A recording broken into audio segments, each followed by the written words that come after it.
नमस्कार दोस्तों, मेरा नाम है राहुल शर्मा और आज हम इंडियन इकोनॉमिक्स के सिलेबस को डिस्कस करने वाले हैं for UGC net economics, assistant professor economics and PGT economics. और ये जो सिलेबस हम डिस्कस करेंगे वो ऑब्जेक्टिव एग्जामिनेशन को ध्यान में रखते हुए करने वाले हैं, जो हमारा एमसीक्यूज बेस्ड पेपर होता है।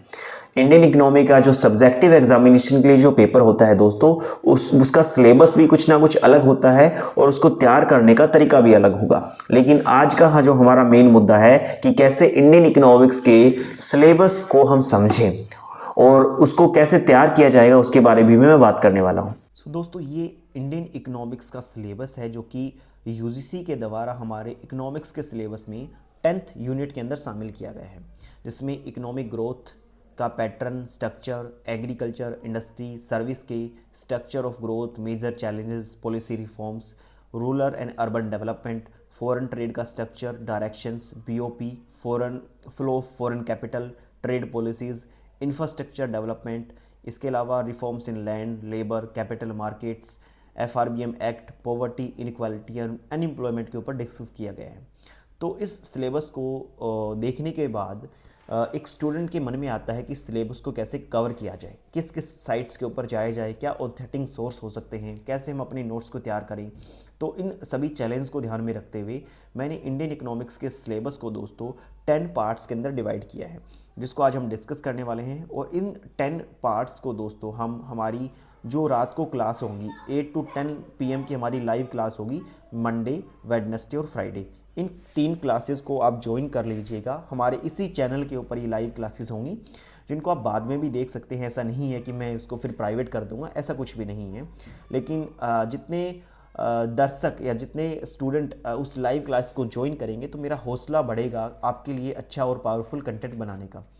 तो इस सिलेबस को अब हम डिस्कस करते हैं, जिसमें सबसे पहले मैंने growth rate of India, overall growth rate and sector wise growth rate, इसके बाद अनएम्प्लॉयमेंट का जो डाटा होता है पीएलएफ के द्वारा जो जारी किया जाता है उसको हम डिस्कस करने का प्रयास करेंगे। अनएम्प्लॉयमेंट का उसके अंदर डाटा होता है, वर्किंग पॉपुलेशन का डाटा होता है और किस प्रकार से उसके अंदर जो टर्मिनोलॉजी यूज़ की जाती है वहाँ से काफ़ी कुछ क्वेश्चंस पेपर के अंदर आते हैं, चाहे वो यूजीसी नेट हो, पीजीटी इकोनॉमिक्स हो, असिस्टेंट प्रोफेसर इकोनॉमिक्स हो।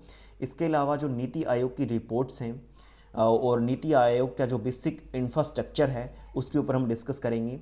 एंड आरबीआई एंड सेबी का जो बेसिक इन्फॉर्मेशन है, कब आरबीआई इस्टेब्लिश्ड हुआ, सेबी कब इस्टेब्लिश्ड हुआ, क्या उसके रूल रेगुलेशन है, कैसे वो काम करते हैं एंड वो कौन कौन सी रिपोर्ट्स को जारी करते हैं। जैसे आरबीआई के द्वारा repo rate, reserve repo rate and bank rate जारी की जाती है। तो वो सारी चीज़ें हम यहाँ पर डिस्कस करने वाले हैं। उसके बाद इकोनॉमिक सर्वे ऑफ डाटा 2024 और 25 को हम डिस्कस करेंगे। यहाँ पर agriculture sector, service sector, industry sector, वो क्या कुछ उनका ग्रोथ पैटर्न है, क्या क्या उनके चैलेंज रहने वाले हैं, क्या क्या हमारा फ्यूचर है इंडिया का, उन सब चीज़ों के ऊपर हम बात करेंगे। उसके बाद इंडिया का जो गवर्नमेंट बजट है 2025-26 एंड 24-25, उसको हम डिस्कस करने का प्रयास करेंगे, जहाँ पर fiscal deficit, primary deficit, effective revenue deficit, revenue deficit, ये सभी प्रकार के जो डेफिसिट्स के ऊपर चर्चा की जाती है, जो बार बार पेपर में आते हैं।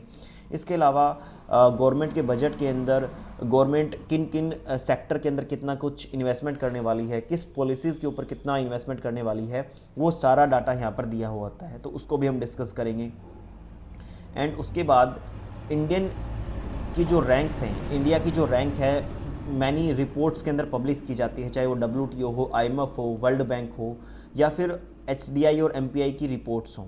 तो वो सारी के सारी रिपोर्ट्स को हम डिस्कस करेंगे कि इंडिया की क्या कुछ रैंक इस बार रही है, जो कि बार बार पेपर में इस टाइप के क्वेश्चंस आते हैं। उसके बाद 1947 से लेकर 2017 तक जो 5 ईयर प्लान्स इंडिया के द्वारा लाए गए थे, उसके अंदर जो जो पॉलिसीज़ इंप्लीमेंट की गई थी, जो जो इवेंट वहाँ पर हुए थे, उन सभी इवेंट एंड पॉलिसीज़ को हम डिस्कस करेंगे। और 2014 से 2025 के अंदर मोदी गवर्नमेंट के अंदर जो पॉलिसी एंड रिफॉर्म्स किए गए हैं उनको भी हम डिस्कस करने का प्रयास करेंगे एक वेल स्ट्रक्चर मैनर से। और उसके बाद भी दोस्तों अगर इंडियन इकोनॉमिक के इस सिलेबस के अंदर कुछ छूट जाता है जो कि एग्जामिनर पूछ सकता है, तो बेस्ड ऑन PYQs हम सभी इंडियन इकोनॉमी के सिलेबस को कवर करने का प्रयास करेंगे। बिकॉज यहाँ पर मैंने इंडिया का जो एक्सपोर्ट एंड इंपोर्ट का जो डाटा है या जो सिलेबस है उसको इन 9 पॉइंट्स के अंदर डिस्कस नहीं किया है। तो बाकी जो बचा हुआ जो भी सिलेबस होगा, जो भी टॉपिक्स होंगे, उनको हम 10th पार्ट के अंदर डिस्कस करने का प्रयास करेंगे। तो ये कंप्लीट सिनेरियो है दोस्तों कि किस प्रकार से हम इंडियन इकोनॉमिक्स से सिलेबस को प्रिपेयर कर सकते हैं। तो आई होप आपको ये क्लास काफ़ी हेल्पफुल लगी होगी कि किस प्रकार से इंडियन इकोनॉमिक्स के सिलेबस को समझा जाए, कैसे उसको कवर किया जाए। So thank you so much for watching this class. Please like and subscribe our channel. और कंप्लीट नोट्स मैंने आपके लिए तैयार कर दिए हैं, ये मैं आपको प्रोवाइड भी करवाऊँगा। So thank you so much.